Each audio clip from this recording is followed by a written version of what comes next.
സഹോദരങ്ങളെ, ഈ ആഗമന കാലത്തിലെ 3-ാം ദിനം സഭ നമ്മോട് സന്തോഷിക്കാൻ ആഹ്വാനം ചെയ്യുന്നു. നമ്മുടെ ഹൃദയങ്ങളിൽ പ്രത്യാശ നിറയട്ടെ എന്ന പ്രമേയമാണ് ഇന്നത്തെ സന്ദേശം. കർത്താവിൻ്റെ മഹത്തായ ആഗമനം അടുത്തിരിക്കുന്നതിനാൽ സന്തോഷിക്കാനുള്ള കാരണങ്ങൾ നമുക്ക് അനവധിയാണ്. വിശുദ്ധ പൗലോസ്ലീഹ തെസ്സലോനിക്കക്കാരോട് പറയുന്നത് പോലെ എപ്പോഴും സന്തോഷിക്കുവിൻ, ഇടവിടാതെ പ്രാർത്ഥിക്കുവിൻ, എല്ലാ കാര്യങ്ങളിലും നന്ദി പറയുവിൻ. ഇതൊരു കൽപ്പന മാത്രമല്ല, മറിച്ച് വരുവാനിരിക്കുന്ന രക്ഷയിലുള്ള അചഞ്ചലമായ വിശ്വാസത്തിൽ നിന്ന് ജനിക്കുന്ന ഒരു ജീവിത ശൈലിയാണ്. പഴയ നിയമത്തിൽ ഏശയ്യാ പ്രവാചകൻ മരുഭൂമിയിലൊരു പാത ഒരുക്കുന്നതിനെക്കുറിച്ച് സംസാരിക്കുന്നുണ്ട്.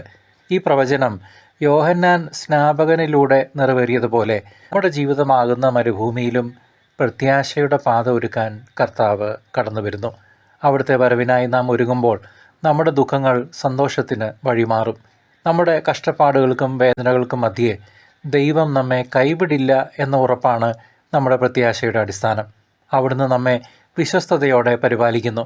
ഈ ആഗമനകാലം നമ്മുടെ ജീവിതത്തിലെ എല്ലാ നിരാശകളെയും മാറ്റി ദൈവത്തിലുള്ള പൂർണ്ണമായ ആശ്രയത്തിലേക്ക് നമ്മെ നയിക്കട്ടെ.